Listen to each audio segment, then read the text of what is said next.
People often imagine faith as something gentle, comforting, and morally grounding, but the deeper you look into the world of organized religion, the more you discover a far more complicated structure. Spiritual authority can transform into a business model, a political weapon, or a shield that protects excess and abuse. You can see this clearly in a single interview, when a televangelist worth hundreds of millions becomes visibly furious after being asked whether he once described ordinary travelers as demons. The moment reveals more than indignation. It reveals how disconnected spiritual elites can become from the people whose donations fund their lives. And this pattern is not limited to one country. It repeats across continents. Leaders possess wealth so vast that it bears no resemblance to the living conditions of the congregants who sustain them.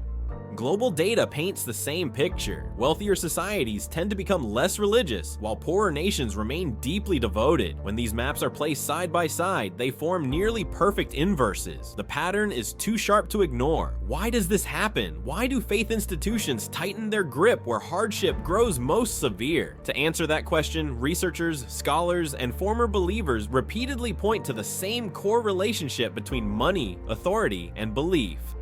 Welcome to Political Plot, where we cut through the noise to reveal the power plays shaping American politics. Today we are looking at how organized religion became deeply entwined with power and wealth, shaping human life in ways that are inspiring, destructive, or both at the same time.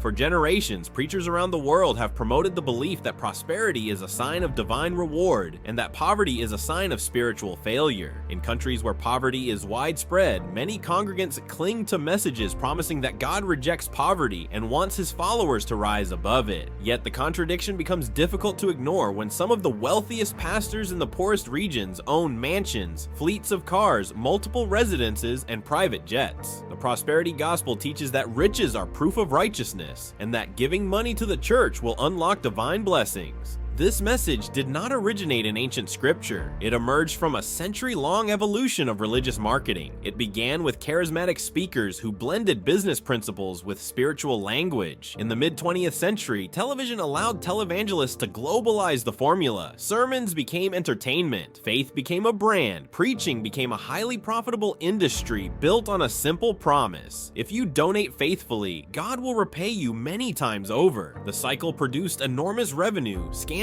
investigations, and new generations of preachers who replaced the ones who fell. Many believers still trust these promises because scripture is complex, contradictory, and open to endless interpretation. The Bible is not a single coherent book. It is a collection of writings produced across many centuries by different authors with different agendas. Within the text, you can find passages that promote peace and passages that condone violence. You can find compassion and instructions we now recognize as harmful.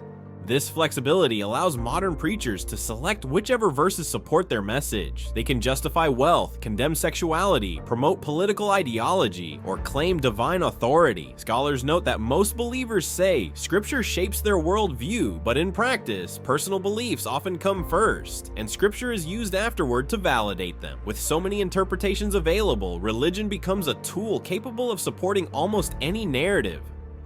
Human psychology explains the rest. Throughout most of human history, survival depended on belonging to a strong, unified tribe. Shared beliefs, even irrational ones, signaled loyalty to the group. The more extreme the belief, the stronger the signal. Groups facing hardship often become even more devoted because faith provides order, identity, and hope when daily circumstances do not. This helps explain why controversial doctrines become central to modern faith communities. Issues like sexuality or gender, which were not primary concerns in ancient texts, now act as identity markers that separate insiders from outsiders. Ironically, the core moral teachings found in many religions, which emphasize compassion, honesty, and justice, are sometimes overshadowed by group pressure and political agendas.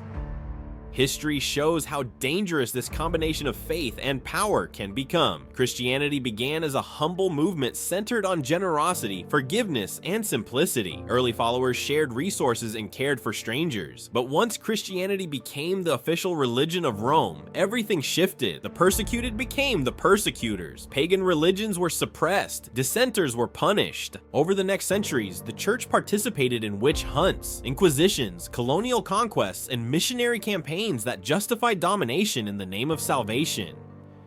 Defenders argue that these actions reflected the norms of their eras rather than the essence of the faith. Regardless of interpretation, the impact is clear. Colonization in the Americas combined greed, empire building, and religious righteousness into a force that destroyed civilizations and justified slavery by claiming it saved souls. Islamic history contains similar contradictions. Early Islamic teachings emphasized justice, community, and scholarship, yet the political empires that followed used expansion and conquest to spread influence. These empires produced cultural and scientific achievements, but also violence, forced conversions, and authoritarian rule. No major religious tradition is free from these tensions. Leaders often preached divine love while engaging in practices that contradicted their founders' ethical teachings. The pattern continues today in geopolitical conflicts, extremist movements, and public debates about how ancient beliefs should coexist with modern values. Despite these contradictions, religion has also inspired extraordinary good. Faith communities have built hospitals, schools, charity networks, and disaster relief systems. Many believers have risked their lives to protect the vulnerable, fight injustice, or reform broken institutions. Some of the most compassionate figures in history were deeply devout. This creates a difficult truth. Religion can uplift humanity or harm it depending on who controls the narrative and the power behind it. Modern culture introduces new forms of spiritual influence. Mega churches and prosperity ministries use marketing, production design, and celebrity networks to build massive followings. Hillsong is one example. Its concerts, branding, and community appeal attracted people around the world. Yet former volunteers later described a system built on exploitation, blurred boundaries, financial secrecy, and abuse of authority. Scandals fractured the institution, but the movement survived in new forms, proving how hungry people remain for belonging and meaning. Political leaders have also learned to use religion strategically. In many countries, politicians invoke divine authority to justify policy, rally supporters, or frame opponents as enemies of God. Christian nationalism in particular turns political conflicts into spiritual battles. Scholars argue that this movement relies less on scripture and more on emotional narratives about identity and fear. During economic instability and cultural anxiety, people become more susceptible to messages claiming God has chosen their group to prevail. This helps explain why economic hardship often intensifies religious devotion. When conventional paths to progress collapse, people turn to supernatural hope. In this way, tithing becomes a spiritual version of buying a lottery ticket. Even if the payoff never comes, belief provides comfort and a sense of agency. The same pattern appears in regions experiencing instability or inequality. In parts of Latin America, Africa, and the United States, prosperity-oriented churches grow rapidly because they offer certainty and direction in environments where institutions fail. The more unequal a society becomes, the more appealing these messages feel. This creates a loop in which religious institutions thrive while economic foundations weaken. Not all spiritual communities follow this path. Some congregations remain small, humble, and devoted to helping one another. These groups rarely accumulate wealth or influence because they do not aim for expansion. Their focus is care, not power. When megachurches collapse under scandal, some fragments unexpectedly return to these simple forms. In the end, they resemble the original spirit of early faith movements more than their leaders ever intended. In the modern world, religion continues to unite and divide, uplift and oppress, heal and harm. The same sacred language used to justify conquest or discrimination is also used to defend the oppressed and inspire reform. The tension is unavoidable. Organized faith shapes national identity, influences elections, and determines cultural norms. Yet individuals often experience it through acts of kindness, community, and personal meaning. The question is not whether religion is good or bad, but whether humans can learn to separate genuine spiritual wisdom from institutions that seek power. When leaders claim divine endorsement, critical thinking becomes difficult, dialogue collapses, and disagreements turn existential. Even so, there are signs of hope. Interfaith cooperation, reform movements, and communities focused on compassion continue to grow. The world remains far from the peace that religions promise, but recognizing the difference between authentic faith and the manipulation of faith may be the first real step.